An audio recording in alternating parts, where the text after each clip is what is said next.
Hi, welcome to the Indie Wine Podcast, episode 51. My name is Matt Wood, and today I'm talking with Brent Mayeaux of Stagiaire. Brent's making some of the best natural and 0.0 wines around out on Treasure Island. He works with mostly coastal sides, and like the name implies, he's always learning and adapting to the different vintages. He also runs the Wine From Here Festival with Subject to Change Winery. We discuss his start harvest hopping in France and Australia, the vineyards and places that interest him in California, working with classic varieties but 0.0, and Wine From Here. A quick reminder that there's a link to a Patreon in the show notes if you'd like to support the podcast with a donation to help me keep telling wine stories ad-free. Or you can also help by just telling a friend that you enjoy it. Here we go. It's good for everything on the spectrum to exist. Yeah, we've got the natty and we've got the classic. So, I just the more there is, the more someone's going to find it. Yeah, I think, I don't know, this might even be a good place to start. But the wine industry not having the best time right now, I think we need as many access points into wine as possible. And so the more podcasts, the more media, the more spaces for people and avenues for people to discover wine and be brought into wine, the better. I agree with you. And I think it's tough. There's a lot of things out there. Sometimes I guess maybe it's tough to find one that kind of like matches up. Maybe there's a lot to sort through, or. That's true. No, we're certainly not wanting for wine venues or something, but I guess just having a variety so that maybe this is me being hyper idealistic, but someone can find the place that makes sense to them, whether they're deranged and want to listen to Disgorgeous and learn about wine that way, or it's you or the Levi Dalton, or it's just the Atlas of Wine, those old Bible tomes. The more the merrier. No, I fully agree. And I hope people can find something that fits with what they're looking for. And sometimes it takes maybe a little bit of patience, but there's a lot of different ways to learn. And people, I think, have different, well, like you said, sometimes it's a book or very literary way, or sometimes people get into stuff more of it, maybe listening or there's wine documentaries and stuff like that out there also. I really got into wine through, drinking it, obviously. Yeah. I guess, we can do the origin story, but grew up in restaurants in New Orleans and elsewhere, but always in a family that really focused on food. My mom's side of the family was in restaurants, and then they all kind of I'll be nice in case any of them listen to this, but not the best cooks. But then my dad's side of the family was a little bit more bayou country. Okay. And they were all the phenomenal cooks. But so wherever we were talking about flavors and probably annoyingly critical to my mom and grandma, just no dish was ever good enough. It's well, what if we did a little bit more of this? And I didn't want to go into the restaurant industry of the restaurant business of the family. Just was turned off by some of the nepotism of it. Also, I was an 18-year-old idiot, and so I studied engineering and hated that. It was kind of getting back, thinking I was gonna quit and get back into restaurants through the lens of wine, down the sommelier route. And I was just it was the first time I was passionate about anything. I was just absorbing every bit of data I could. We're saying, I was reading all the books, all the podcasts, talking to all these people. And definitely I was a competitive cyclist at the time. Oh, nice. And driving around a bunch. But when I was training, riding 20 hours a week, not the safest, but I would have one earbud in, just streaming through all the Levi Daltons, everything I could. It was just I was ravenous. Yeah. And when I quit engineering, I was in Houston, and the Houston Sommelier Association at the time, it probably still exists, but it was really awesome. It was this group of somms that were all working together on their certifications. And this guy David Keck was he's a master som now, but he was kind of leading it then. Just like created an awesome space for learning. And I felt like I kind of got to this point where I learned so much, but if I wanted to keep learning, I just felt like the Psalms weren't able to like answer a lot of the insane questions I had, which were probably like leaning into like technical production, viticulture stuff. Just like, why does it taste like this? And if the answer is terroir, like that's bullshit. That's like a cop out. And so I knew like, okay, to further this, I just want to go do a harvest. And like I said, I hated engineering in my job. So started sending out the resume. I was on like wine business classifieds, like applying to all these jobs, and got hired at Flowers to work on the Sonoma coast at their estate. Yeah. Now they make all the wines in just outside of Sebastopol, I think. Okay. But back then they would do the estate stuff on the coast in Fort Ross, and then the kind of like Negos stuff was made in Sebastopol. Okay. And it was epic. And then from there, did the harvest hopping across the equator. And I feel so lucky that I started at Flowers. It's like such great wines, such great vineyards. Like you don't really know how good things are at first. Like I was saying earlier with the like Pinot vineyard that I have now, it's like until you've seen a lot of other stuff. Yeah. And that's a pretty good place to start. Just like getting the fundamentals, like their winemaker, assistant winemaker, and then just the cellar team. Like I learned just how to really go through and clean things. And then like different people would come over and be like, that's not good enough. You need to do it better and faster. And like just really grounded into me. And then I went to New Zealand and I worked for Burn Cottage. Okay. Megan and James also worked there, funny enough.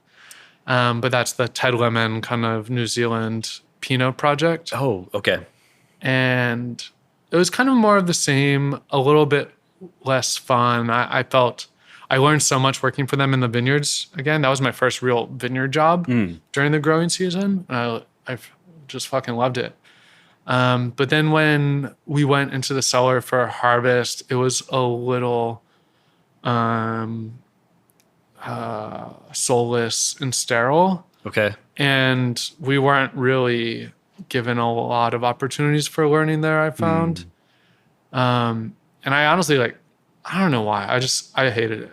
But I was honestly, like, really, like, fuck, did I just throw away my life? Like, I quit my engineering job to do this. It's, like, not what I thought. But then I met this natural winemaker, Yoshi Sato and Kyoko Sato. They had this label, Sato, and they were making wines in Central Otago. And they were just, like, so cool. And, like, they had this little cult following around them there. It was me and some younger guys that have all kind of started their own wineries in France now. But with them, we were like, I was learning some natural winemaking stuff and getting to taste a lot of cool wines. Because like there wasn't a lot imported, but all these guys had like brought stuff over from France. Oh, nice. Okay. So I was drinking like Dardy Ribot, like all the Beaujolais stuff, lots of Jura. Several of the guys had been working in Jura, like at Tournelle, Auvernois, stuff like that. And yeah, just like, again, that ravenous desire for knowledge is like, I had been like restricted mostly to the conventional wine world, and now all this natural thing was opening up. So I was like reading all the wine blogs, Aaron Ascall, like all these different things. Yeah. I was gonna ask you that. So that was kind of like your first introduction into really kind of diving into natural wines. Yeah. I had tasted some stuff that was natural and some stuff that I maybe wouldn't consider natural anymore, but was called natural. Okay. Through the sommelier route. I distinctly remember one of the first natural wines was probably Anton von Klopper from the Adelaide Hills from South Australia, the Lucy Margot wines. And it was at one of these Houston Sommelier Association meetings with their importer at the time, Vine Street. Okay. And they had a bunch of like classic Australian wines. And then they had this Grenache, I'm pretty sure it was Raindrops by Yalma. And I was like, whoa, this is really cool. This is really good. And then the last wine of the lineup was, I'm pretty sure, Merlot, maybe like 2012 or something, from Lucy Margot. And it was full throttle. Like, I felt the hair on my taste buds being blown back. And it was probably just like ripping VA, but at the time, like, I just never experienced anything like that. I remember it felt like a 9-volt battery just being dragged across my tongue. Okay. And everyone else was like, this is fucked. What the fuck? And I'm like, holy fuck, what is this? Yeah. And like, I like talked to the importer at the time and like was like, I actually like emailed a lot of Australians to try to go harvest in Australia, but didn't hear back from anyone because they're very tiny. And especially back then, they were like probably smaller than I am now. And so I wound up in New Zealand. But from working with the Satos, they kind of like put me in touch with people in France, and I made some connections, and I wound up going to Australia for the winter before going to France. Got in with that crowd there in Basket Range. So it was like Lucy Margot, Yama, Gentlefolk is where I was working for the most part. But like, yeah, I just hung out with everyone, and it was a very new, young, figuring it out together sort of vibe. Very countercultural. Because Australia also was like very classic wine. Sure. A lot of the industry was around like, not necessarily Parker wines, but like making wines for scores, I'd say. And it was just like such an exciting place to be. And then I went to France, back to Australia, kind of back and forth between France and Australia for a while. Okay. I don't know if you want to know like the places. Honestly, briefly, like in France, I was supposed to work for Julien Gouillot in Burgundy at Côte de Vigne de Maine, but he ghosted me and I already had flights and stuff. So like I just went to France and like didn't hear from him. I called, no response. So I went to Cals in Roussillon and worked with some friends from New Zealand that were working harvest there. And then Aaron Askoff actually put me in touch with Ludwig Bindernagel in Poligny in Jura, because I'd asked him like who was awesome and who would be good and who would need help that also spoke some English, because my French is still pretty bad, but I didn't speak French at all then. And so I went to work for Ludwig, and then it's kind of always been the thing where like I had like an anchor spot, but that ravenous desire for knowledge, like I'd never rested. I would just like on my days off or in the afternoons or whenever I could, I'd go help anyone that needed help. And so like I basically like one day thought I could ride a bike that I found from Ludwig's place in Poligny up to Ep51, because I had really liked the Philippe Bonnard wines, and like I didn't have like GPS or anything, so like I memorized on like MapQuest or Google Maps like before leaving like how to get there. Got lost, the like pedal on the bike broke, and so I like had to finish the ride like with one pedal. As a competitive cyclist. Exactly. Luckily, I kind of got it done. I've ridden a bike but like just before. Showed up, and like Philippe didn't speak English at all. But like I kind of like got across that I was like working with Ludwig, but like there wasn't a lot to do during the weeks, and like would he want help? And he was just like, yeah, just come pick. And so I showed up one day to pick. Not a single person spoke English except for this one woman on the picking team, like Amber. And she was kind of like my little translator. But like, I just remember my brain hurting from like, when you're like learning a language, you're like trying to translate everything in real time or like on this delay, and it's like exhausting. But like we were picking, the first day we were leaf pulling because it had rained, and we wound up not picking that much, but we were like pulling leaves to dry out the canopy. And I was so slow.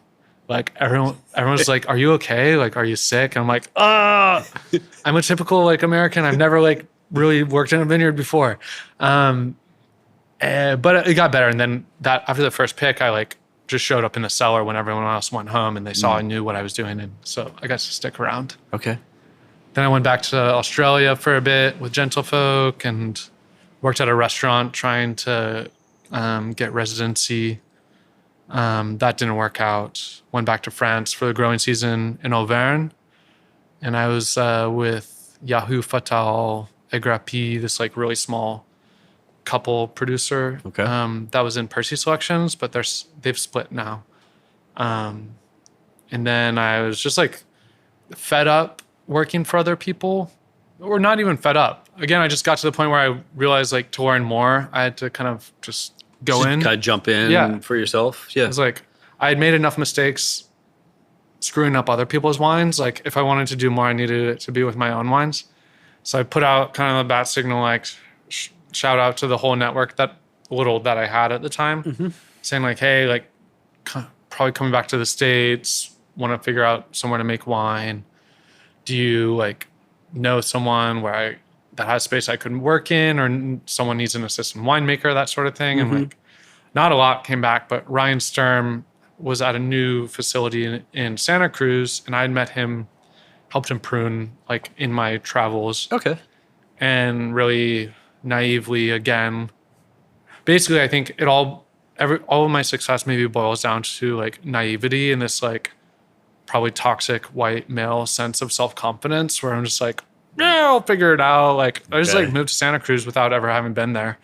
And was like totally naive and oblivious to like what it would be like. And I was so grateful like Megan from Margins let me like stay with her for a month. Okay. Because I thought I was just going to move there and like find somewhere to live, like unaware of the like housing crisis there and how crazy expensive everything was. Yeah, and it's just kind of a unique vibe in Santa Cruz. Yeah. In here very much so. I know I didn't know that. Yeah.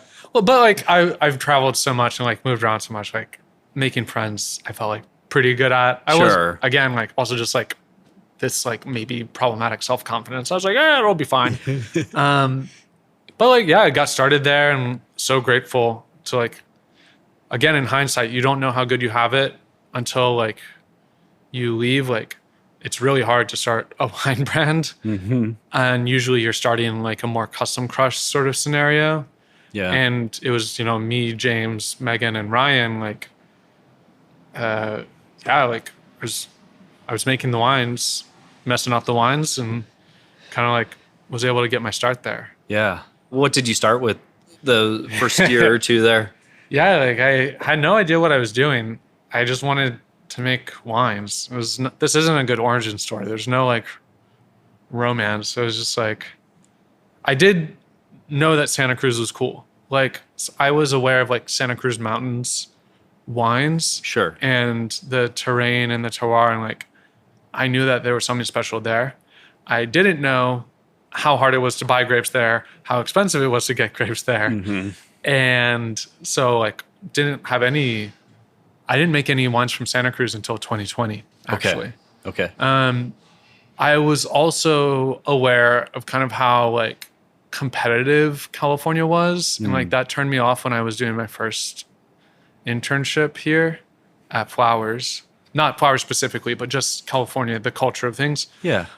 It certainly wasn't as open as like a lot of the community that I found in France and in Australia. And I mean, Megan and James don't care, but like, no, and Ryan, I don't care about, but no one wanted to like help me out with fruit sources. Like, Megan did like offer to put me in touch with, and also they didn't need to, but like everyone was very protective of their fruit sources. And I kind of was just like left to figure stuff out. And luckily we have Wine Business Classifieds, which is essentially like the winemaker's Craigslist, right? Where everyone puts grapes for sale and you can buy gear. That's basically how I like fitted out my stuff to start with. But I kind of started with some Contra Costa fruit from Julien Urgelet. Julien Urgelet, yeah. And then Poor Ranch up in Mendo in Hopland. And then I found Bailey's Creek that I got Sauvignon Blanc to start with, and later some Merlot and Carignan. Bailey's Creek was kind of an accident. Like I really liked the Subject to Change wines that they made from there, this Sauvignon Blanc. I thought it was the best wine that they had made that I tried. And they had been in Ryan's space. Ryan kicked them out, and then I moved in. Right. And so I heard a lot about them, and I got to try the wines. They were around. So I hit up this woman, Wendy from Felice Creek. And she's like, oh, the vineyard's dying. We're not going to harvest the Sauvignon Blanc. And I was like, well, I'm going to come look at it. And I was like, hey, there's probably like 4 tons. Like, I'll like buy it if you want to pick it. And like, it hadn't been sprayed. It hadn't been anything that year, which I thought was really cool. And she's like, well, yeah, sure. Like 1,200 a ton. Like, let's get it picked. And it like picked out to like just over 4 tons. James took a little bit for Flores. And I was planning to make about 5 tons, I think. And then with that, it brought me up to like 8-ish. Okay. And then it was just growing a little bit since then. And now I make like 30-ish, 30 to 35 tons a year. But yeah, you just don't, I didn't really know what I was doing or where to focus on, or I knew so much about France and so much about Australia, and was like, kind of knew coastal Sonoma from being out there, but didn't know that much. Like I didn't know like San Benito County, Contra Costa, inland or coastal Mendocino. So there was a lot of exploration and like trial and error. And I've slowly been dialing into like the Santa Cruz stuff that I was farming and buying. And now I'm moving into like more like coastal Marin, coastal Sonoma, and really liking kind of the extremities of the like California coast. It's like altitude and the ocean. It's just this like powerful kind of like dichotomy. And then Marin is just like windswept. Like the kind of concentrating factor there is like, I think the wind and lack of water. But, and in 5 years, who knows what I'll be interested in or doing. Like, well, that's kind of where I'm at now. After doing all those harvests, Southern Hemisphere, Northern Hemisphere, everywhere, was there anything you kind of took with you that you still think back to today, or like that was real instrumental in those early years getting off the ground that you saw? Influential for sure. Good or bad, I don't know. I took so much. I always say that the thing I value the most, especially, Australia, New Zealand, and Europe, was kind of like the sense of community that I didn't really find here, and kind of wanting to build that up and like create that if needed. Yeah. I also don't want to make it sound like everyone's assholes. It's just like hard here, and everyone's working like 5 jobs, and everyone's got their like nose to the grindstone. So it's hard to kind of look up and gather together. Yeah. But I really kind of like saw kind of what I could maybe see my life being. I saw like conviviality and like community, just this like a way of life that I think I wanted. Okay. I definitely did. Like I was obsessed with Jura, like everyone is now. Can't buy those wines anymore. But I think early on I was trying to make more, powerful oxidative white wines and like really fragile, delicate reds. And I maybe forced that onto grapes that weren't suited to that. Okay. Yeah. And like made some cool wines, but like not necessarily what excites me anymore. I think the way I parse that information now, and I would encourage everyone to, is like, I like to look at what people were doing, especially in France, but even Australia. And instead of asking just like, what are they doing? How are they making their Pinot or their Poussard, and trying to do that here? I like to ask, well, why are they doing that? Like, what are the conditions that are leading them to like prune this way, train this way, ferment this way? How are the wines coming out? And then what are our conditions here? What's the equipment I have here? And like, maybe that's not how I should actually do it, but it gets me thinking about like the fundamental qualities that I'm working with and how to extrude like something of quality and value, I think. So like I have been, I still like kind of like powerful wines, powerful white wines especially. But on the red side, like leaning into a little bit more ripeness and extraction and concentration. Just because I find like that's what the vineyards I'm working with have to give. Yeah. What else did I take from France and Europe? That's probably it. Like I think just my ability to be to make some good wines is like, just like having the privilege to like work for great classical conventional winemakers and really learn like great cellar skills, and then just have so many data points, like different varieties in different regions, and like seeing how people make natural wine in many different settings. And I'm just able to like, from every situation, from every winemaker, like kind of like take bits and pieces of what I like and leave the stuff I don't like, and kind of assemble this puzzle. All these data points are like puzzle pieces. I'm able to kind of like slowly build this picture and fill it in with what I have here to kind of make a really good natural wine from California. I also like later on in my travels in Europe, like once you've, maybe if someone's considering doing this themselves, like once you've made wine a couple of times and like done a couple of harvests, winemaking is kind of winemaking, fermentation is fermentation, and like there's different types of pumps and different tanks, but like fundamentally it's the same. I found a lot more value in like hanging out with people in the vineyards, and the growing season is a lot slower, and talking to someone slowly in the vineyard and just like understanding their philosophy and thought process around things, and then sitting down with a winemaker at the dinner table or a grape grower at the dinner table, and like just being slow with people. I feel like philosophically I took a lot more from that than I did from like seeing how people worked in the cellar later on. Okay.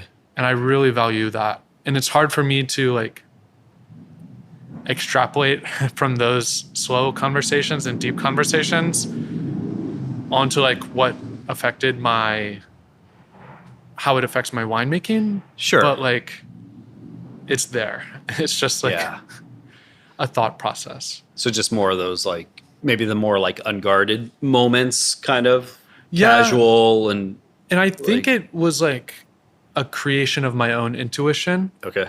Like having the ability to rely on these like conversations that I had with so many people, or the old guy, like about 40 years ago, we had a year like this in France, and like we had to do this. And like maybe we have a fire or a heat wave. I'm like, oh, in the heat wave years, they found that this worked and this didn't work. They like to over vintage this. Like maybe I should be thinking that way. And maybe it doesn't work because maybe that was Burgundy on limestone, and like California, we have very different soils. But it's just these things that can go through my mind, and I feel less lost when confronting new situations. Sure. Just gives you like another data point kind of. Yeah. I'm really grateful. Rattle around in your brain, or kind of think back to a little bit maybe. Totally. That's awesome that you were able to work with so many different people, see a lot of different ways probably for things to get done, and different viewpoints, different grapes and everything. And really just also like started to see what felt good to me and what didn't. There is like a billion ways to grow grapes and make wine, and like I think you want the people that are making good wines are like making true wines, and those are just like they're the wines that make the most sense to them. And like maybe they don't make sense to me, but I was able to start feeling what did make sense to me, and now I'm trying to do that here. And hopefully they make sense to some other people. Yeah. If not, close up shop. Yeah. What does make sense to you right now?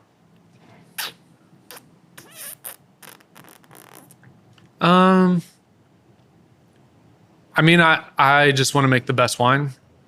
I can only make so much wine here at the Treasure Island facility. Like, I mean, you see it. It's like, I'm probably taking up more space than I'm paying for. And I get yelled at every once in a while. But like, I've got my zone of barrels, and that's all the wine I can make. And then the pet nats go back there. But so I'm kind of limited.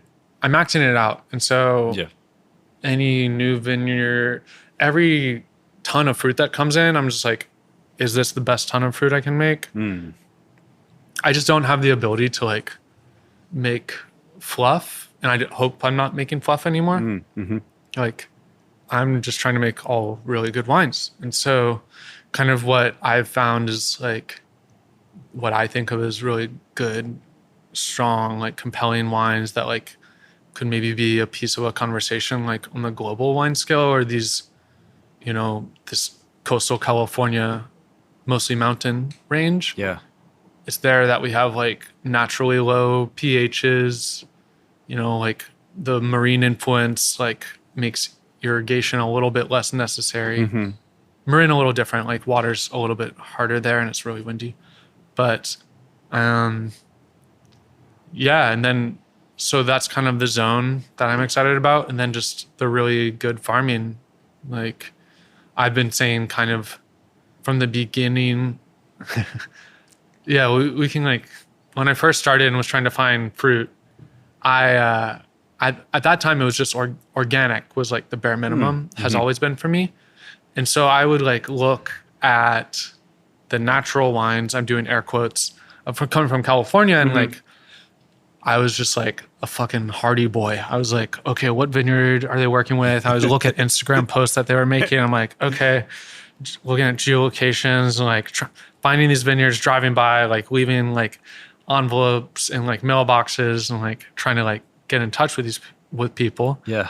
And so a surprisingly large number of times, like I would go to the vineyard that like a natural air quotes winemaker was getting fruit from, and they'd be saying it was like old vine, dry farmed, organic. And then you get out there and the irrigation's on, maybe there's like Roundup been sprayed, or you talk to the grower and they're like, oh, no, it's not organic. We spray for like leaf hoppers every year, and sometimes we'll spray this. And like the grower doesn't care. Like there's like blah, blah, blah. And so I'm like, what the fuck? And so I probably pissed people off early on, just like being a young, obnoxious. Looking back on it, I feel like I felt like a young, obnoxious atheist that has to like act out like, Okay, Santa Claus isn't real, God isn't real. Like, wow, you're all idiots. But like, I like to think everyone's doing a good job now. But like organic is kind of the minimum. Like biodynamic is really cool and not my thing, but regenerative, I think, is kind of the way forwards, and that's already being greenwashed. But ultimately, like if I want to make the best wines from the best sites without any additives, and like have clean fermentations that like I think like showcase the site and where the wines come from and showcase my skills. So like wines free of like excessive amounts of volatility, Brettanomyces. I mean, mouse isn't really something I've had to deal with in a while. Those take like healthy fermentations. And if you're just organic's kind of this list of things not to do, but it doesn't tell you the things to do. And organic can be really extractive. And if you're just taking out of the earth and not putting things back, that's like an unhappy relationship, and there's no equivalency or balance. And eventually, like you're going to deplete the soils, you're going to run the vines into the ground, and those grapes aren't going to have the nutrients, the oomph necessary to go through fermentation cleanly, consistently, without manipulations. You can make minimal intervention wines, air quotes, natural wines, and maybe like inoculate. Adding nutrients is a big thing that people do with some of these cheaper organic sites, because like the yeast just don't have the food that they need to ferment cleanly. And so for me, cool vineyards on the coast, really intensive regenerative farming, moving away from tilling as much as possible. I was like really dogmatic when I started about no-till and irrigation. And I think dogma in general is probably just a problem. It's actually like a big turnoff because I grew up really, really religious. And so anything that starts to feel like religion is like a turnoff to me. you pull back. Natural wine can do that too. But yeah, just like really try to pay attention to a site and not put my desires onto it. Just try to figure out the best way to make the best wine and like take care of it. My buddy David, and like Loon does too, like I feel like people have this like kind of almost recipe for like bringing vineyards online that maybe haven't been farmed well. And it's like a transition period. It's like you all often need to do some disking or ripping and heavy composting and cover cropping and irrigation. But then like after a couple of years of hopefully building the soils back up, then maybe you can look at pulling away the disking, stop working the soil, pull off from the irrigation, see where the vines go. Maybe some years you can get away with it. Some years maybe you need some. But like, yeah, I'm trying to make just really good wine. Yeah. And so I'm going to do what I need to in the vineyards to make that happen. Yeah, it seems like you place a really high emphasis on farming, whether you're doing it or you have a lot of input when it's someone else doing the farming of the vineyard you work with. Well, luckily, like I'm less and less interested in like the huge sprawling monocultures in like big vineyards where a lot of people are working. Mm-hmm. I like kind of smaller plots.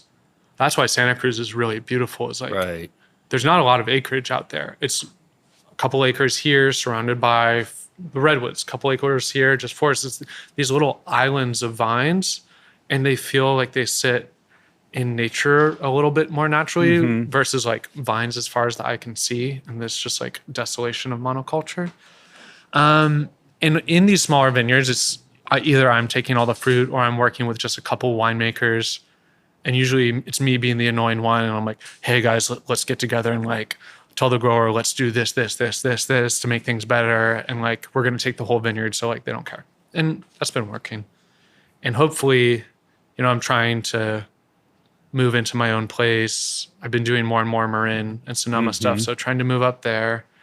Once I am a little bit more settled up that way, like try to pick up some more stuff to lease myself. Yeah.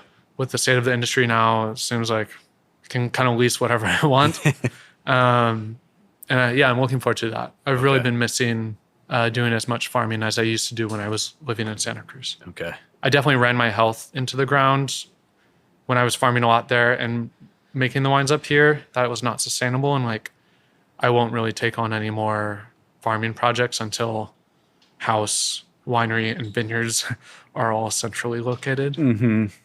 And honestly, like, that's probably some advice for young people is like, there is this like, maybe it's more on the natural wine side of things, this like pressure to like be farming, like you're not the real deal if you're not farming. Sure. But like, don't farm just to be farming if you're driving like 3 hours one way or both ways. And like, you're not going to, I don't know, maybe it doesn't matter.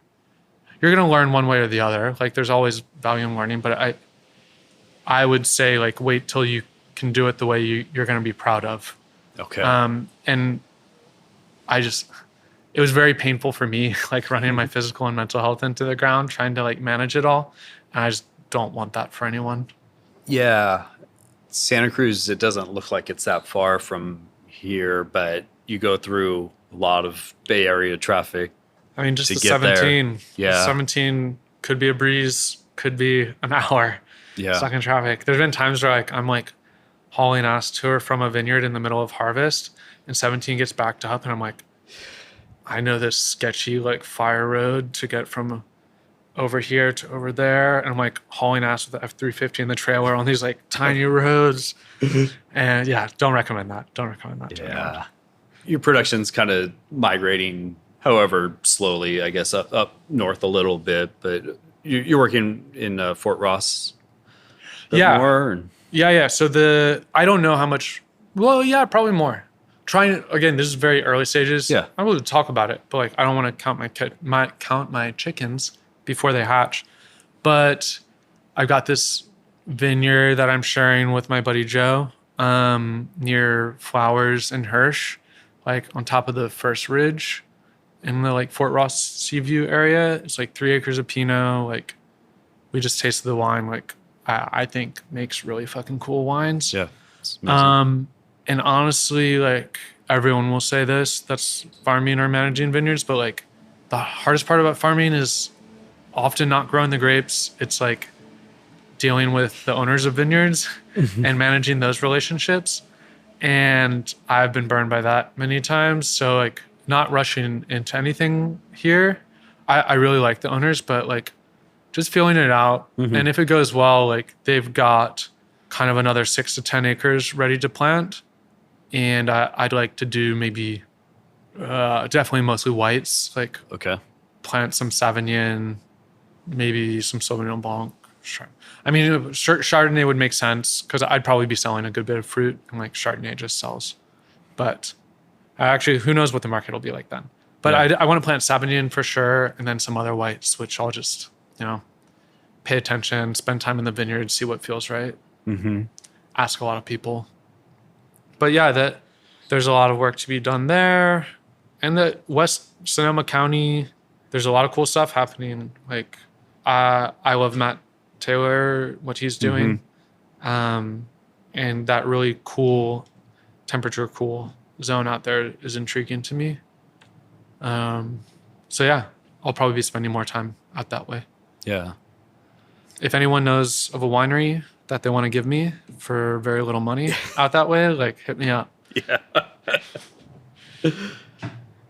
Well, I want to ask you about some of the wines actually, I guess some of the grapes you work with, because you do work with kind of a somewhat classical lineup of grapes, at least right now. Pinot and Cab, Chardonnay, Sauvignon Blanc, Syrah.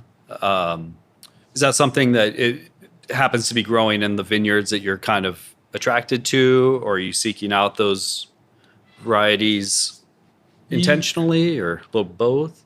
No, it's mostly like, I don't care about the variety.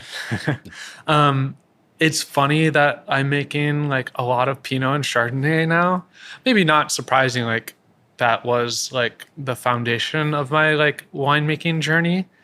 And maybe that's the classic hero's journey. Like, you have to leave home and like reject what you grew up with, and then you like come back to it and you're like, oh, I had it right this whole time. But largely it's like I'm focused on the areas, the soils, the growing conditions, and the farming. And it just so happens that Pinot and Chardonnay are planted in those areas. Syrah, I love. And, you know, I was working with Syrah from Poor Ranch, and now my buddy David was farming Syrah, and now Leilun farms that vineyard. And I got some other Syrah from Leilun.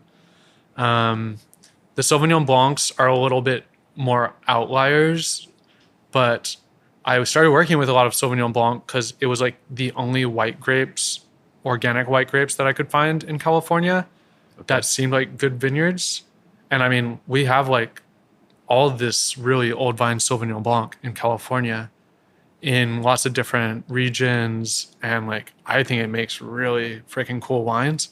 I had never worked with Sauvignon Blanc really, and like didn't really care about Sauvignon Blanc until I moved here. And now I'm like #1 fan. Like, I kind of think it's one of the, like maybe more of the white grape of California, more so than Chardonnay. Like, it's such like an obvious grape, but it changes so much based on the soils. Like, I do think it kind of expresses where it's grown well.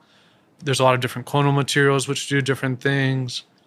And so now I've worked with some Santa Cruz Sauvignon Blanc. I get Ends from San Benito County, Yorkville Highlands, really old stuff up in Redwood Valley and Mendocino.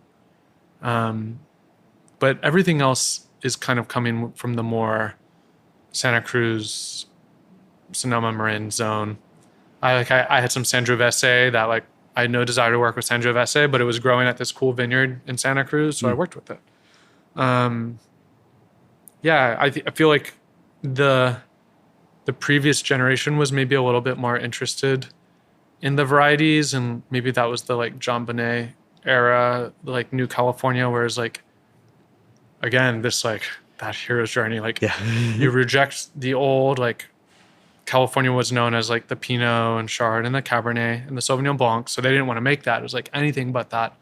So they were going with the Trousseau Gris and the Gamay, and like that we were just discovering, like not discovering, but like those wines were becoming cool. The Beaujolais, the Jura. So like that's what people were like attracted to. And it was just like points of differentiation. And maybe like the farming wasn't, I don't know. I can't talk about that. I don't really know what everyone was doing, but like for me, it's more site and farming first. And like, if the site and the farming's good, whatever grape is growing within a band, like it's California, we can kind of ripen whatever. Yeah. The variety is just so much less interesting or important to me. Okay. Yeah. Yeah. And it is kind of just like, I've only been making wine for like 6-7 years now. And it was very shotgun, like I was saying earlier, just like kind of taking what I could get, exploring early on. And I feel like I've been dialing in on my regions and stuff. And I don't know if there's anything else weird out there that I'll work with. I make a lot of wines, and it'd be nice to kind of like limit it to like a handful of varieties. Yeah. And every once in a while I'm like, Teraldigo, or like, maybe that could be interesting. But again, like I'm kind of maxed out on what I can make at the time being, for the time being. And so I kind of just like the Pinot, Syrah, Cab, Chard Sauv Blanc world. Yeah. A little Carignan. And yeah, that Carignan we tasted, it's great. And I love that site. And there's so much cool Carignan, but it's just like, I think I can make better wine if I'm just like mentally focused and geographically focused a bit more. And like the Carignans are just further away and there's just not space. It's like, do I make the Carignan, or do I make more stuff from Santa Cruz, or do I take more from the new Fort Ross vineyard, or like plant more? If I plant more there, like something's got to go. I don't know. There is a lot of cool. I feel like that Mendocino world's been explored well by like the natural wine community here. Like there's not as many what I consider natural winemakers, like really leaning into the more classic side of things. And it's not really that I want to just be like different from everyone, but like I do think it's nice to like kind of be exploring a zone that not as many people have like gotten into. Yeah, kind of wandering down your own path. Well, it's just like there's so many data points. Like, I mean, so many great classic wines. And so I've got kind of those like guiding stars as I kind of explore with like sulfur-free 0.0 winemaking and figure out how to make those really cleanly. Yeah. Yeah, that's what's interesting and fun to me, I guess. What made you want to go 0.0, like 0.0 exclusively? It was kind of a journey. Like when my last little stint in France, I was in the Auvergne with like some of the most radical winemakers in France. And they were very 0.0, and all my friends were kind of like 0, for the most part, 0.0. And most of the places I worked in France were 0.0. And some not even dogmatic. They're just like, well, why would we? Like the wines, they're good. Like, well, we don't need to. And I think I was still like maybe between worlds, like still not unlearning, but I started off. I remember my first harvest in California, like just Flowers was making very good, minimally made wines. Like I don't think we acidified anything from the estate really. Like didn't add water. Like maybe they filter the whites. I don't know, but like we're just like making the wines. And it was like some sulfur at like crush or at the press. But I would remember asking like, well, why do people do this here?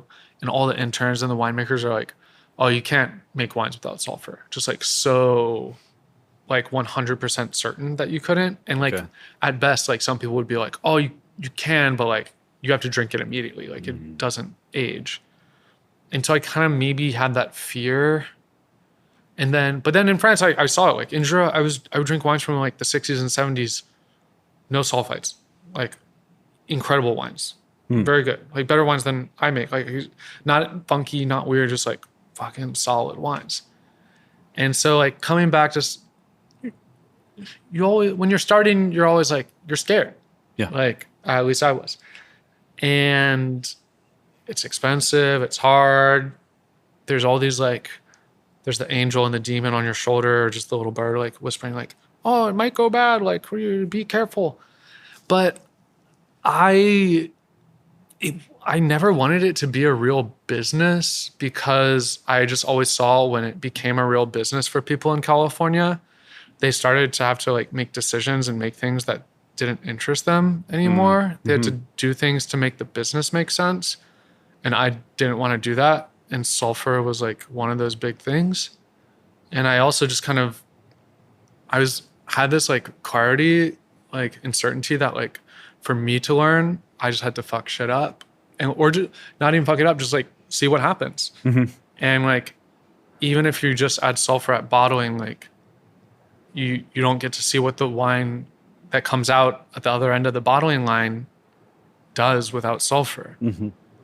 And I mean, I was honestly like, I kind of thought I was going to, I'm trying to decide how much of this I want to talk about. Fuck it, we can do it. I was trying to decide like if I wanted to sulfur or not up until like bottling, really. Okay. And this is this tug of war in my brain. And honestly, like I was not having a good time making the wines in Ryan's facility for many reasons. I was really sad and depressed and like overworked, like crippling, like depression and anxiety. And so I don't wish like what I went through on anyone. But adding sulfur or not adding sulfur at the time of my first bottling seemed like such an insignificant thing compared to like how painful my life was at the time. Okay. That I was just like, fuck it. Like if these wines are fucked, I don't give a shit. And also like, I was pretty sure they were going to be good. Like I had done the work, learned from a lot of cool people. I'd seen it done. I knew it could be done. So I just like went for it. And in that first vintage, like there's one wine a Zinfandel that like I didn't have enough money to buy enough glass to bottle all of it. So the first bottling I did without sulfur, and it got like mousy like several months after bottling, which was kind of odd. Okay, and I still haven't really seen that since. It's resolved since then. It was probably like, I think I bottled it before malolactic was done. Okay. And then the second round, just because that wine had gotten so weird, and it was, again, just like not a wine I would make anymore, not the right site. I forced the wrong type of winemaking onto the wrong vineyard. But I sulfited the second round, and that wine was also really bad.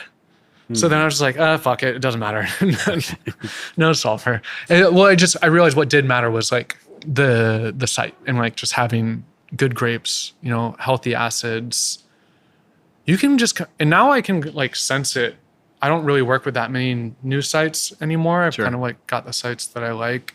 And when I do like get new fruit, it's usually from a friend's vineyard or like a site where like I have a lot of contacts and I kind of know I can taste barrels and bottles from other people and I get a sense for the fruit. But yeah, flying blind back then, just didn't make the best wines.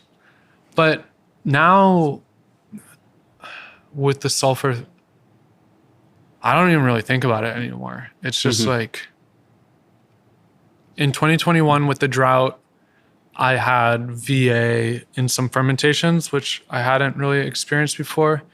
And like, if I had sulfited them, they would have been cleaner wines. And then maybe some people would say I should have. I think maybe I should have sometimes.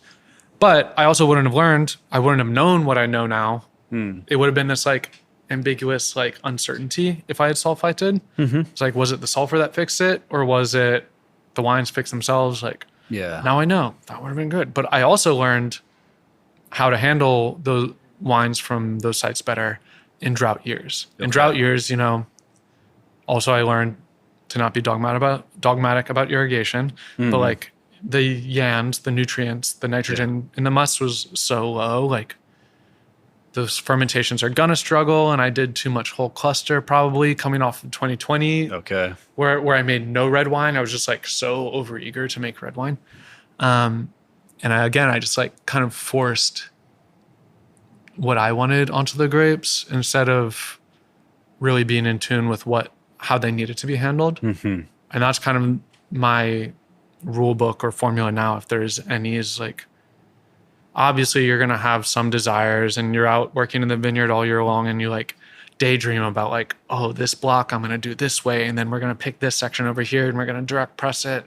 But literally like that can all change like 2 days out from picking. And so I think the most important thing for me making sulfur-free wines is having the equipment and the skills and the resources to be able to handle whatever fruit comes into the cellar and being able to roll with the punches. So like if things come in a little bit riper, we're going to handle it differently than if they come in underripe. And if things are like beat up by birds or like if there's rot, like I'll maybe just direct press that rather than macerating it. Botrytis especially, like if there's a botrytis, I'm kind of into just like press it and it makes awesome like white wine rosé. Whereas if you're like macerating, trying to make a red wine with botrytis, it's going to be like funky. Yeah.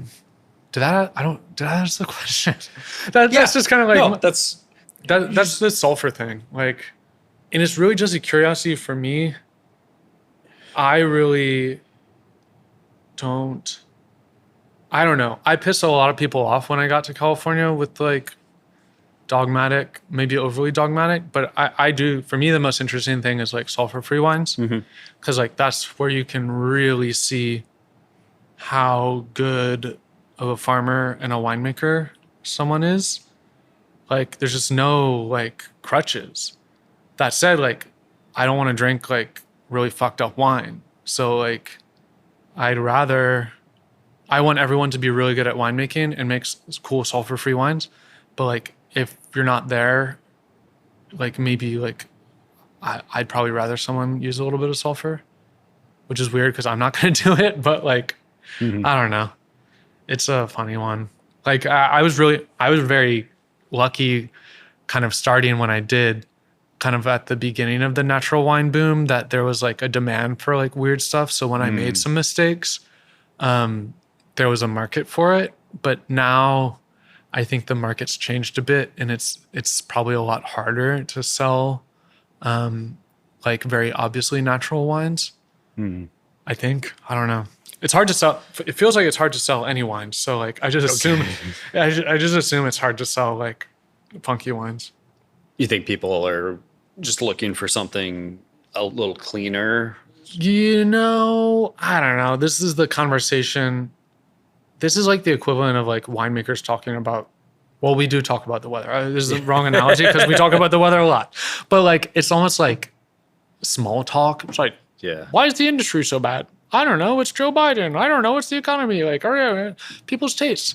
But like, I've noticed the wine industry here following Australia's by like 5 years. Like they kind of beat us to natural wine by about that much. And now you can't sell wine with VA in Australia. Like the guys that are like dogmatic 0.0 that are making like pretty wild stuff, like mostly export. And it feels like things are going that way here.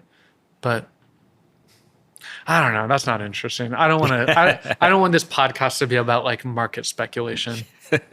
But like, I think people got into natural wine because it was cool and different, and I think a lot of people are just exploring. And I think all roads kind of lead back to like more balanced positions and wines. And I think at the end of the day, good wine, and people are gonna find their way back to that. However it's made. Yeah. I want to ask you about one kind of fermentation technique that I don't know if you use as much now. I know you used to a lot, but with sort of whole clusters in pressed juice. I think Leilun does, I think, sort of a similar style on a lot of their wines. But unfortunately, I thought I was so smart inventing that. And then like I talked to Shanta I think I was talking to Shanta about it. He's like, oh yeah, we've been doing that for a while. I'm like, no, fuck. I thought I was the best. But yeah, it was part of that, like trying to make these like delicate, elegant, graceful wines. Okay. Like inspired by France from at the time I was working with like hotter sites. And so my thought process originally was it was a way to drag out fermentations. Like I could extend maceration periods without things becoming overly tannic or weighty. And then also it's this like semi-carbonic sort of situation. Like those whole clusters steeped in the juice do go carbonic, but it's not so concentrated that it's like obviously carbonic hitting you over the head, especially if you let it go like more than 2 or 3 weeks. Again, like I use that technique on some stuff that maybe wasn't suited to it. And I definitely do it a little bit less now as I am working with kind of the vineyards I am now. I really like it on the Sauvignon Blancs. Okay. And so it does what I was saying. Like it allows me to do a longer maceration period, get some of the characteristics that you get from extended maceration without too much density, too much tannin. You can still make a like more balanced, poised wine, I think. I guess it's just another tool for me to dial in kind of concentration. But I really like it on the Sauvignon Blancs. We tried that Pinot that I did that I was telling you, like it got a little bit of VA like towards the end of the fermentation because like there was a bit of botrytis there. But when I went to barrel with that wine, I was like, maybe it's not situated, maybe it's not suited to that site into Pinot. But now now I'm tasting it. I'm like, that is a serious site, and I think it has a lot to offer and can be made like a little bit more classically, and you can make a little bit more powerful of a wine there. But that wine is like objectively good, and when you have like a whole vineyard, you can make wines a couple of different ways. And I like kind of, I think I'm going to do it again on the Pinot from there. But yeah, that kind of came about just as a way to like work around these hotter sites and try to make kind of fresher, more delicate wines from them. But it's a technique that's become very popular in France.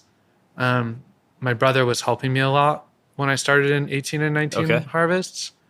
And then James from Flores was around, and like we would call it the juice method. Juice method, okay. Like I never really came up with a good term for it. Like Leilun calls it reverse because it's like reverse saignée. Yeah. Or at least that's what they put it on one of the labels. I don't know if they call it that like in-house. Just like shop talk. In France, it's like flottaison or trompette, I think they call it. But in France, it was kind of started by Daniel Sage. And again, I think a lot of people probably came to this on their own, and he maybe like got it kind of notorious quickly. He's like a cult winemaker in Ardèche, and he was friends with one of the winemakers in the Auvergne that I was working with. But I kind of reverse engineered his wines and then some of the Langlois wines. Okay. Those were wines I was like really inspired by when I was starting, and then Jura. But the Langlois wines in particular for California, he's like Eric Pifferling and now the San Thibault. They were, at the time I didn't really know what they were doing, but they were making these very delicate glue wines from hot climate Southern Rhone. And I assumed they were blending in white wines, white grapes, and direct press wines in. Like I didn't know if they were doing it with the clusters or just they had direct press wines and normal macerated wines and blended it before bottling. But I was just like, well, fuck, we're just going to like direct press the juice on top of the whole clusters. And it is also a way to get more volume into a container because for like a macro 48, you can put like 1 ton whole cluster into it barely. If you're going to do a real fermentation, less, like maybe 0.8 tons, but you can do like 1.2 tons if you put some juice on top of those clusters without making a mess. So stylistic and practical reasoning for it. But yeah, I think the winemaking now, I'm leaning a little bit more classic, just more and more trying to make, I don't know if it's dumb to say serious wines, but like wines that are just like really good to drink and that are going to impress people that don't even like natural wine and that are going to age really well. And I feel like that that method wasn't so suited to that, to those goals. Always. It was makes really like accessible wines, easily accessible wines, and can make good wines from the right sites. You were talking about, community and everything in California earlier, but then you went and started a wine festival for community. California? Yeah. How'd that come about?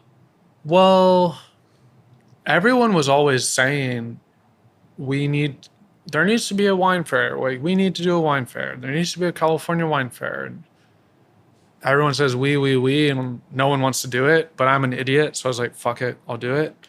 And Alex Pomerantz from Subject to Change, he's also like someone that is like just down for a project. And like, I kind of decided, well, Brumaire was maybe going to come back after COVID in 2022. And then I found out it wasn't going to happen. And again, like I just found out with some friends were drinking and everyone's like, we should do something. We should do something. We should do something. And I'm like, fuck y'all. Like, I'm actually going to do it. And like, I went to Alex's house, not to discuss this. Like, we were just hanging out, me, Alex, and Dom. I think we'd gotten like burgers and we were just drinking some wines. And I was like, I mean, I knew I needed a space. And he had this winery. And I was like, so wine fair. And he's like, hell yes, let's do it. And then it was like mid-January when we decided to do it. And like, we had it the first week of April. Like, it came together really, really well. But there was just, even when there were other wine fairs, like Brumaire was kind of the big natural wine fair in the Bay Area around that time before. Most of the wine fairs and natural wine fairs, like the domestic winemakers always felt like they were just the filler to kind of round out the bill. And it was always like Frank Cornelison and like these guys from over there and Mariano Serres and like the cool people from France and Spain. And like, they are cool. And it's like so good. And like, I mean, Brumaire was like put on by Percy. So it makes sense that like Percy Selections producers are like the spotlight, and it's like organized with Ordinaire, and like they're mostly, selling a lot of like European wines. So that's what they want to sell. And they did a good job of bringing in like the cool domestic winemakers. And I poured up Brumaire. But I just thought like it was silly to not have a California wine fair. And there was just so much cool stuff happening, at least stuff that I loved. And I felt like it would make more sense to people. Like, I felt like people would buy into California wine and California natural wine better if like we could contextualize it. And for me, the best way to like understand and contextualize something is like just side-by-side comparisons, like lining up 4 glasses on a table or tasting through like every natural California wine in one day. And so, yeah, that's what we did. And like, at the time when I started it, there wasn't this like dire sales situation. Like, at least for me, like sales were just like going. I think everyone was still that kind of like tail end of COVID where everyone had free money and everyone was drinking a lot. And just like, we were like living large. I just wanted to I don't know. I'm weird. Like I'm insane. Like I definitely see things differently than people, and when things don't make sense to me, like I obsess over it. But like, and I feel like people still don't think this is weird, but California is the land of farm to table restaurants. Like we fucking started that. Maybe we didn't invent it, but like we put the name on it, like Chez Panisse, Zuni. Like we really, California, we're fucking blessed that we have so much awesome produce and so much good food.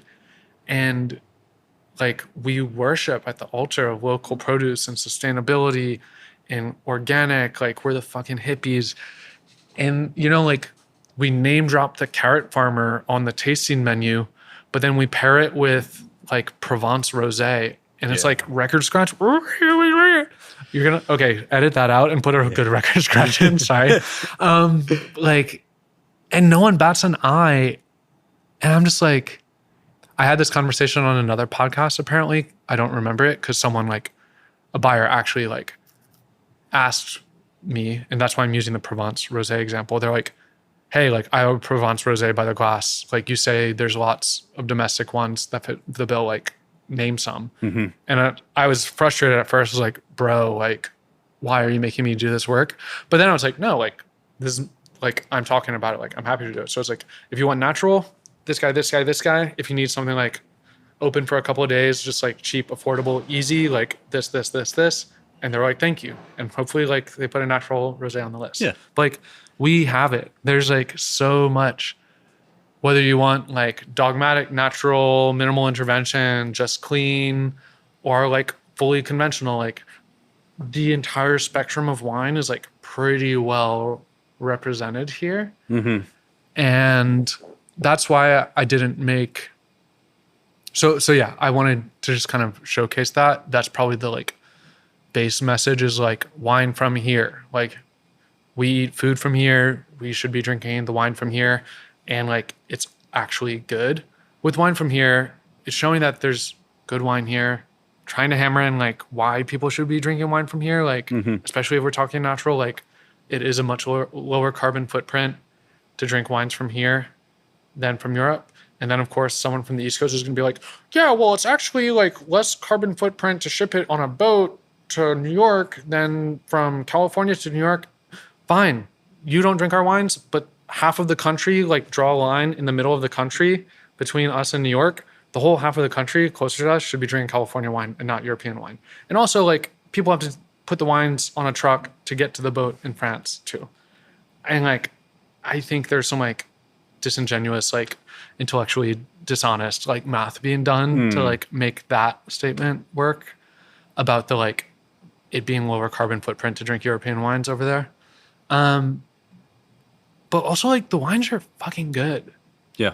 And like, yeah, like they're different and like we embrace that.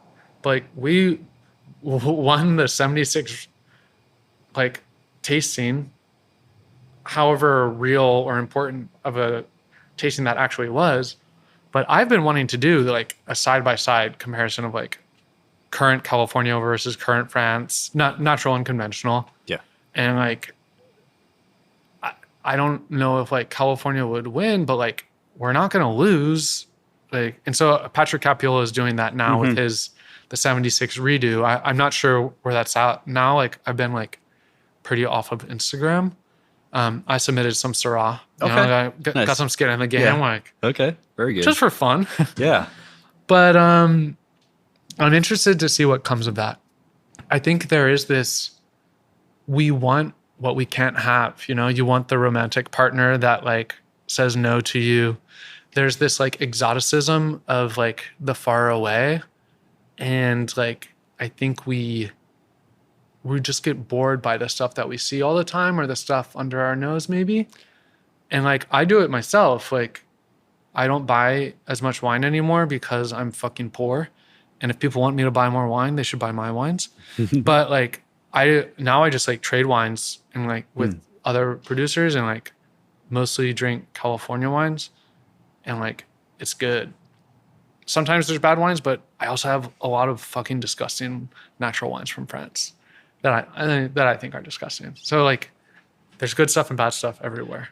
Yeah, it's kind of a pet peeve of mine, the wine list thing that you were mentioning earlier with not having California wine. With like all the produce comes from within 50 miles of the restaurant, and then the wine's from 4,000 miles away. I'm always like, and I like don't want to like shame anyone. It like we all kind of just like have our path that got us where we are and our like ways that we learned. And a lot of like people in the beverage industry, first off, everyone's like wearing way more hats and getting paid less than they should be. So sometimes they just like can't put too much thought into the like wine list or buy the glass list. But also the Court of Master Sommeliers and WSET like is very Euro focused. And that's how a lot of people that are in buying positions, more so on the conventional side than the natural side, learned. And so the wines that they were taught to think of as good are those European wines. And like, are those big brands and like big France, big Europe, like paying them to teach that? 100%. But like, I think just having this conversation, like hopefully people listening to it will be like, yeah, I should just like put Stagiaire Rosé or Leilun or Matthiasen on instead of like whatever Kermit Lynch wine from over there. Like here's the thing, the consumer doesn't give a shit. They don't know the difference. Like, no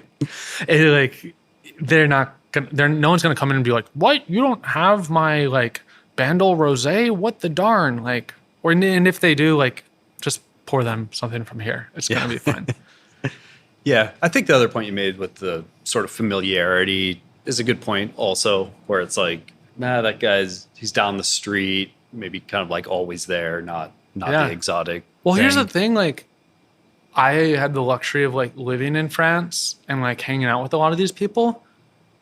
A lot of them suck. Like they like, fuck it. This is like one of my bits, but like all these guys in France, again, generalizations, live in like the equivalent of like French Mississippi.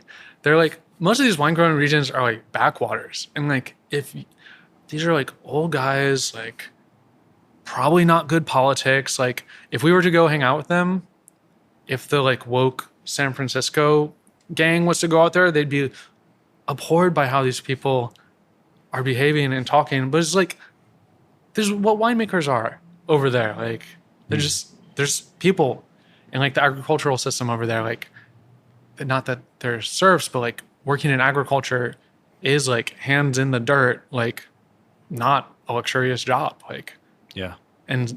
But you know, it's easy to think about, oh, those people way over there, like making this very fancy product, like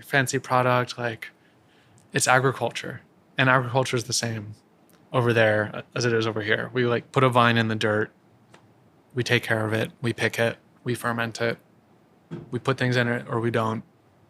Yeah. And if you want to believe, I mean, if we want to talk about terroir, which is like the laziest conversation to have, like, I think it's exciting to like explore the local terroir. Like, Psalms have to like study these dumb maps of Burgundy, this place many of them have never gone or will go.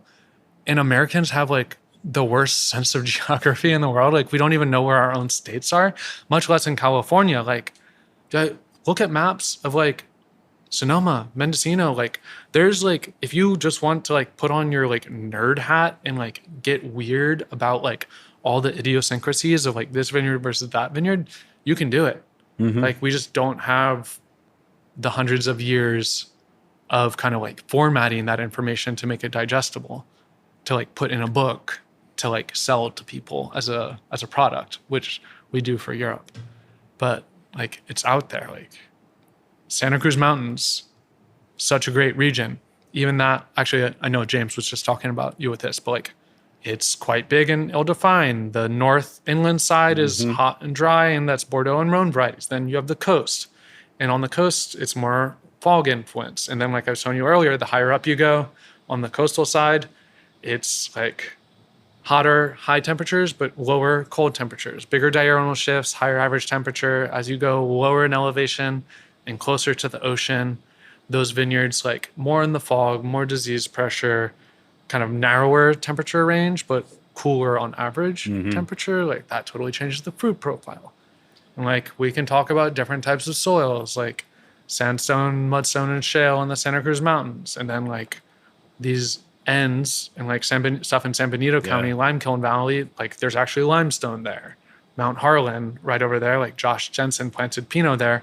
I think it's too hot for Pinot, but he planted it there because that's where he found limestone, and he was trying to mimic Burgundy. Like, honestly, that's why I'm really happy with what you're doing with the podcast. So it's like, you're kind of getting into and building the lore of California.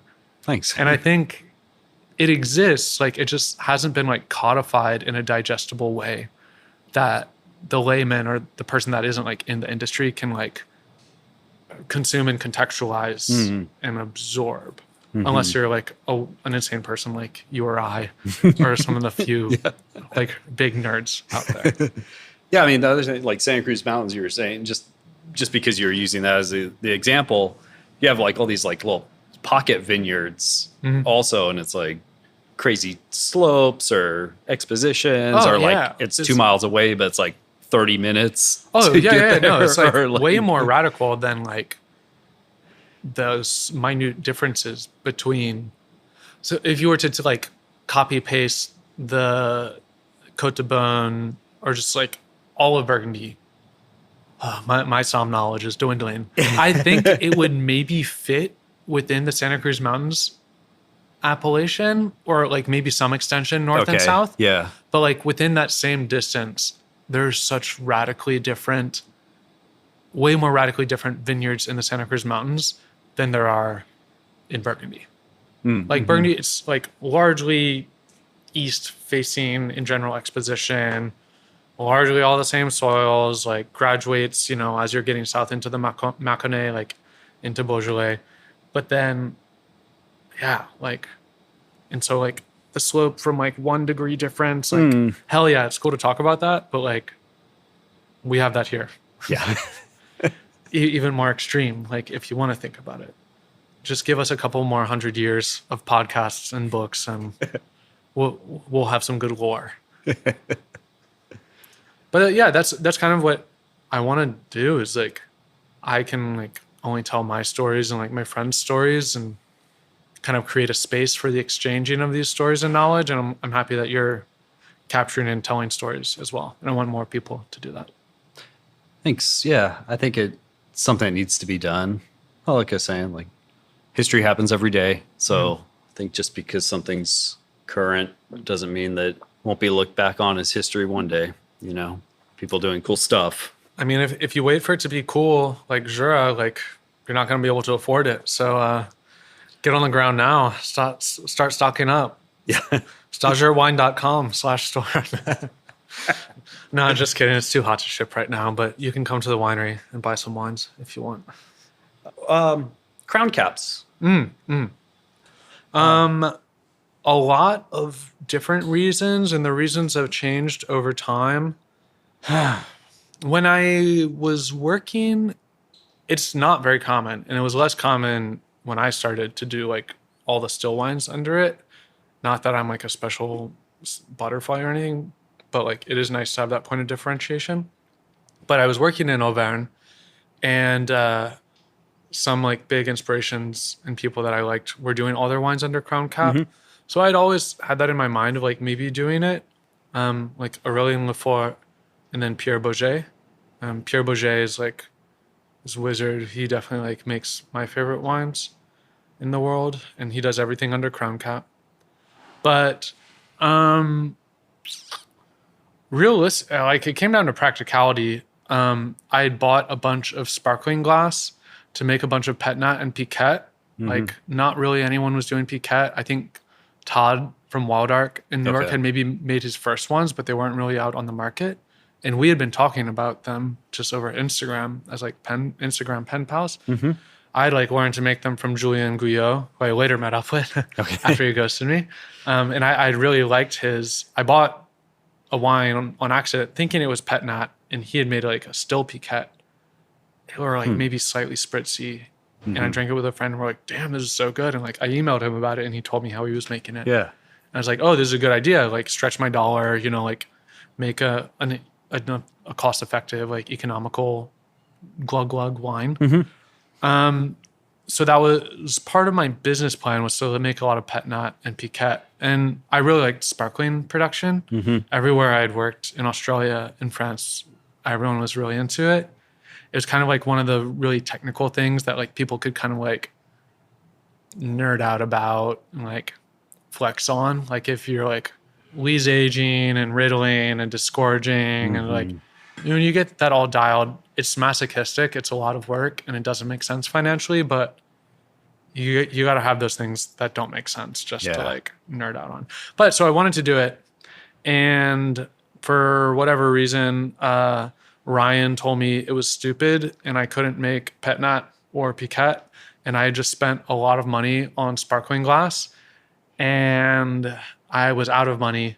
So I didn't make any Pet Nat or Piquette in 2018, and all those wines just went still. I dumped the Piquette that I was working on, and then I had all this glass. So when I went to bottle the still wines, I put the still wines in the glass because I had to.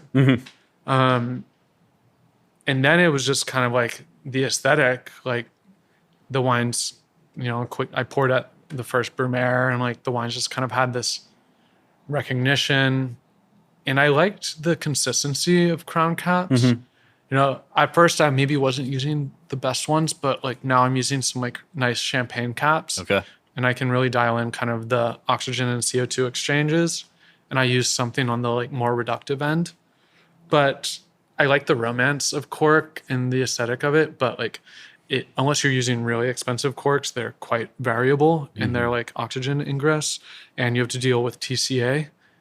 And being nervous about the sulfur-free winemaking, I was really wanting to like minimize those variables, especially the oxygen variability. So the crown cap seemed like a good idea there. And again, also at the time I was maybe bottling some stuff early, and I was like, well, if it re-ferments, like it's fine. It's under crown cap.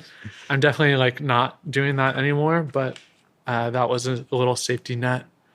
So like I needed to at first, and then it became this like just part of the way the packaging was received and perceived. Wine's wine. There's a lot of wine out there, and you just have to have your thing to talk about. And I hope my thing isn't that I bottle wine under crown cap. But when you're selling wine, you just got to keep talking. Like we're having a podcast, and like we're talking about it now. But I did have some conversation with some people that, they asked why I was doing it, and they thanked me. They had like really poor manual dexterity, and corks and like cork alternatives can be really, really hard for anyone with like physical handicaps or elderly people as well to pull a cork out. But the crown caps are like pretty easy. Also, you don't need a corkscrew. So if you ever had that situation where you like get to the park with a bottle of wine and no one brought the corkscrew, with a crown cap, you can use a lighter, any ledge, you can kind of like, I can use a spoon. Much easier to get the cap. Exactly. Yeah. So that's kind of where it's at now. I really love, I think it does put a negligible or non-negligible kind of like spin on the wines. Like they do kind of like go into bottle and open a little tight. And I like that about them. Like a lot of people with natural wine, like are maybe scared of things getting mousy and like, rushing to drink things. But for the most part, like, especially the wines I'm bottling in recent releases, like I encourage people to decant them if they're going to drink them right away. Just because I feel like the wines kind of like gobble up oxygen and put on some fruit as they like take on some air. They can kind of open really like acid forwards, where it's just like acidity and volatility, if there is volatility kind of upfront. And they seem like shrill and skeletal, but as like they open, that fruit flesh kind of comes on and the wines round out.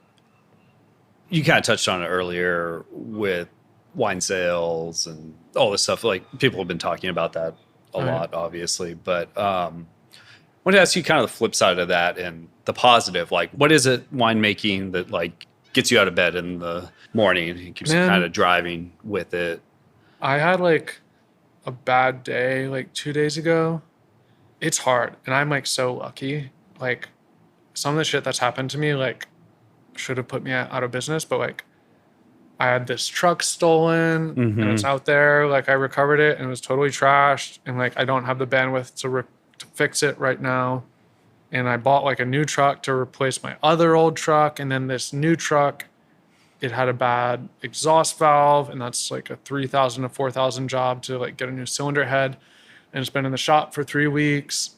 And then like it was supposed to be done 2 days ago, and the guy calls me and is like, hey, they sent the wrong like cylinder head, it's going to be another week or two.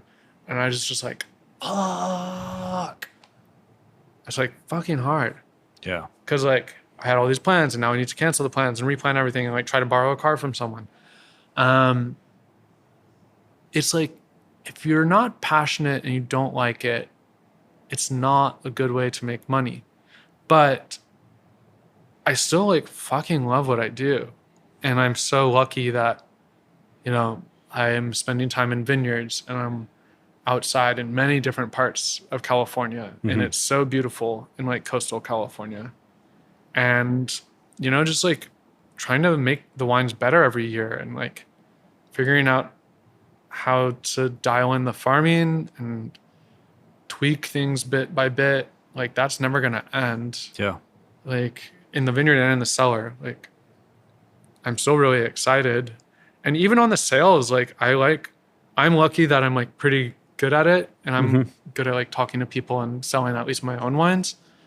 But even the challenge of sales now, I've kind of enjoyed the hustle and the scheming and the like tapping into new markets and like new accounts. Like honestly, like as my wines have been getting like more classic and like I think more serious and more refined, I've been like selling them more and more to like less natural wine accounts.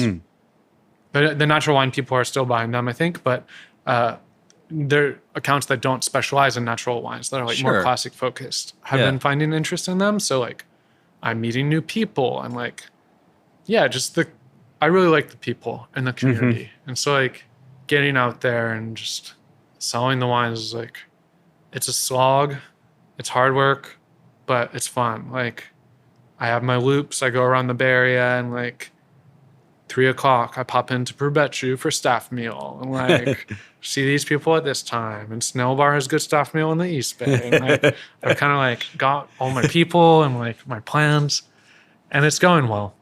And then yeah, I think like I'm excited to be a part of like California and like figuring out natural wine here. A lot of people hated on me because Aaron Askoff came to visit me one day, and I didn't know he was really like writing an article or doing an interview. But then he posted this like interview with me, and in it I had like I can't remember if we were talking about me going to France and if he asked me if I wanted to go back or if I was thinking about going back. But like in the early days, I really did think about going back. It was like I was saying, it was like hard and painful, and I thought I'd made a mistake coming here. Now I don't think I would ever go back. It's hard to do it everywhere, and I love what I'm doing now. But in the article, I was being like hyperbolic, and I was like, well, it's interesting to me to stay here because if I go to France, I would be natural winemaker 1069, whereas here I'm natural winemaker number 5. And people are like, oh, you think you're the first winemaker in California ever? I'm like, no, that was just like, I was just saying something random. Yeah. But that said, like, I don't think anyone can name 500 winemakers that started before me. Definitely not. Yeah, for sure. I don't think anyone can name that many. So, and not to like toot my own horn, like it's exciting. It's hard sometimes to not have like mentors or peers. You know, there's people that are doing natural wines, like minimal intervention wines, like Gideon Closeron up there, but he's far away and like he's not really interested in sulfur-free winemaking. And then there's Tony, who's his own thing, like also just making very different wines than I am. And so like there's certainly like information there, but like it's maybe like as useful as like what I learned in Jura. Like there's tidbits, but like it's not a copy paste. But like, you know, it was great when it was me and James and Megan in the winery together, and like that was like really invaluable. Like I learned so much watching them, and I like to think we all learned from each other. I hope they learned some stuff from me, probably just things not to do. But I'd say like I've got people I'm learning along with here. And it's exciting. Like, and I just think year in, year out, like the natural wines here are getting better and better. And I hope more people can make wines here. I know it's really hard, but I will want to be supportive of it. Yeah. There's just so many cool vineyards and so much exploration and just stuff to tap into. I mean, this year, you can pretty much buy grapes anywhere in California this year. Like there's so much unsold fruit. But yeah, I'm really happy to be here, really excited, like really looking forward to kind of new chapters and trying to move up north. Like I said, it's going to be fun to kind of really put down some roots. When I started Stagiaire, you know, the name means apprentice, Yeah. and that's how I learned to make wine. But also, when you're working as a stage, you're like bouncing around a little bit time of here and a little bit of time here. Mm-hmm. And I kind of knew that I maybe wouldn't be in Santa Cruz forever. Mm-hmm. There was this sense of impermanence that I was aware of and like wanted to have in the wines. And I'm kind of ready for that era to be over. And I'd like to start working on some longer term projects. Okay. Putting my own roots in the ground and maybe putting some vines roots in ground. Okay. I always said it's stupid to Very like exciting. plant a vineyard here because there's so many vineyards just like taken care of. And now just like going unsold. But this Fort Ross vineyard is like kind of cool. And I think it'd be nice to plant some white grapes out there. Yeah. So I've got that kind of ahead of me. Yeah, I feel like I'm just scratching the surface. And there's still so much to do. Like really interested in longer élevage, Okay. especially for white wines. I was actually just with Alex, who does the Consgard wines Okay. in Napa. Yeah. Like we were looking at the Judge Vineyard and talking about Chardonnay making. And that was just like a really cool conversation. I don't know if you're familiar with those wines. Yeah. Yeah, a like- little bit. I can't afford them all. Well, no. me neither. But they're just like classic California Yeah. wine Yeah. and like riper and concentrated. But like their whole thing is this long élevage. And again, it's like there's even when people aren't working the same way as me, there's bits and pieces of information. Like he was giving me some great advice for like replants in old vineyards and like some Okay. great ways to increase like the percent take on like steep marginal thin soil sites. But then the like Chardonnay winemaking and what he was doing, he was like an open book, and that was cool.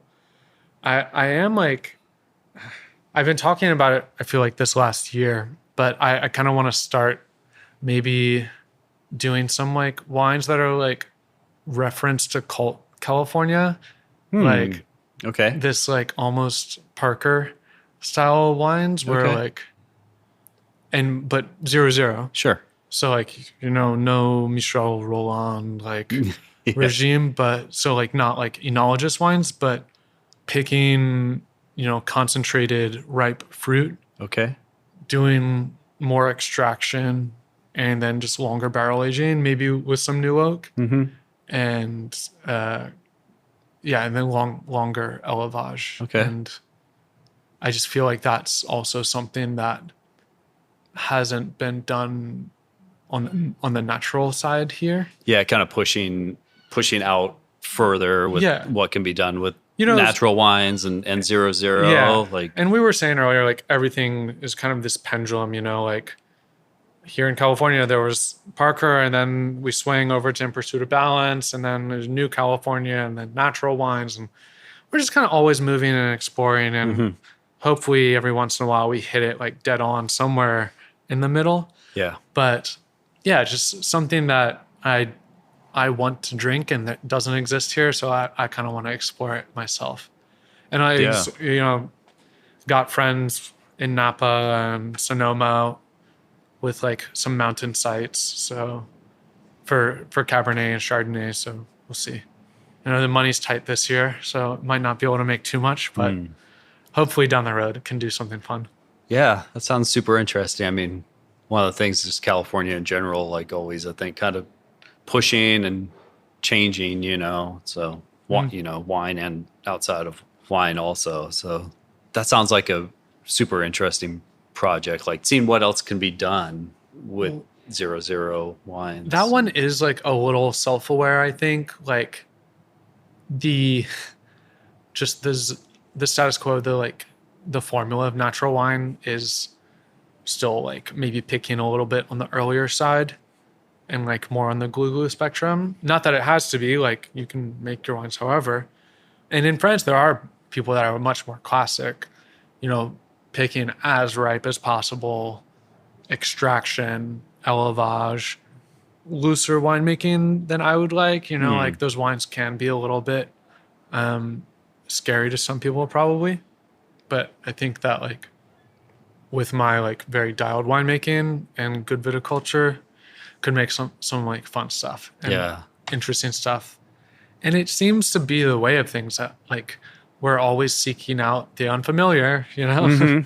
And like when everyone's tired of like hazy, shrill orange wines, and then you pour like a 15% extracted oaky Cabernet for them, that is the new thing. Like the natural wine world has never had, people drinking wine at Ruby and Bar Part Time have never had like a cult Napa wine.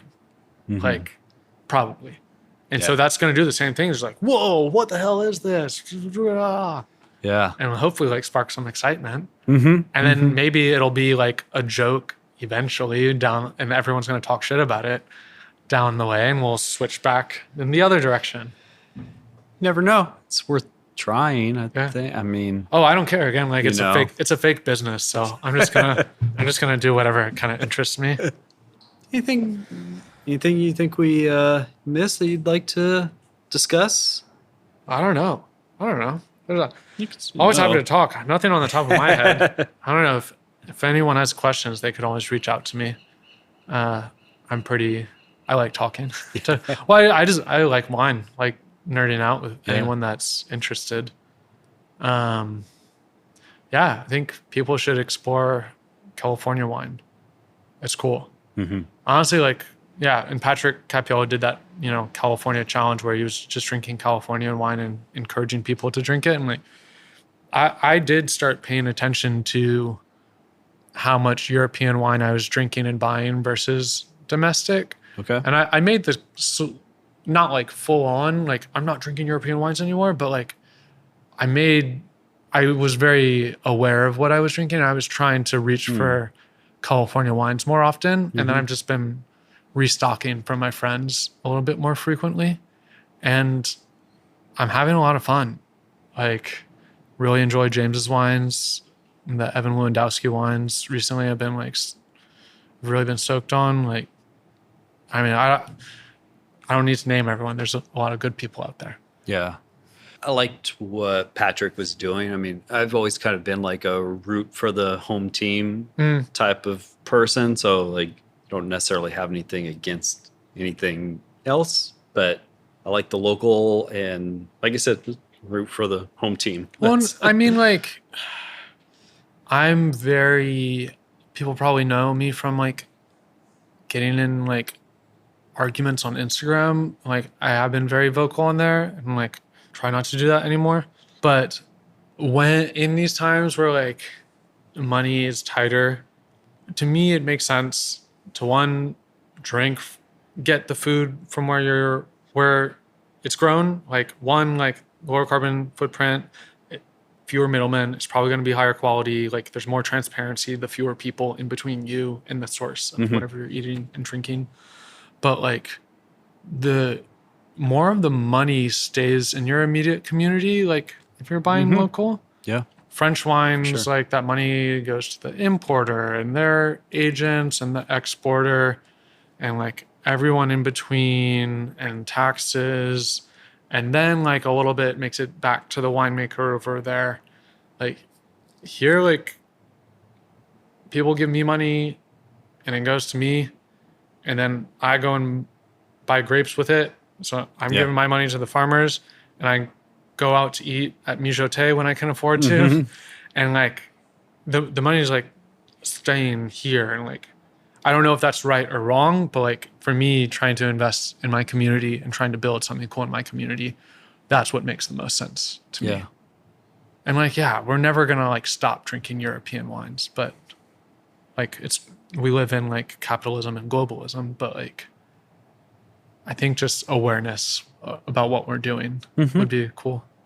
You gonna say anything about any other wines that I know you're bottling some pretty soon. I probably won't be available for shipping and for a few months maybe. I'm gonna start a wine club after harvest and might be part of this little shared tasting room thing up in Sonoma. So that's, new sales outlets. But I mean, 2023 vintage real quick, like definitely some of my favorite wines and some of the wines I'm the most proud of. Like it was a cool, slow vintage, so we could kind of pick when we wanted. A lot of people were like really, hyping it up, but some of that's maybe just the marketing machine. But it was certainly a different vintage than like any that I've been here for in California. It was cool, temperature-wise, cold and late, and we had enough water the winter before.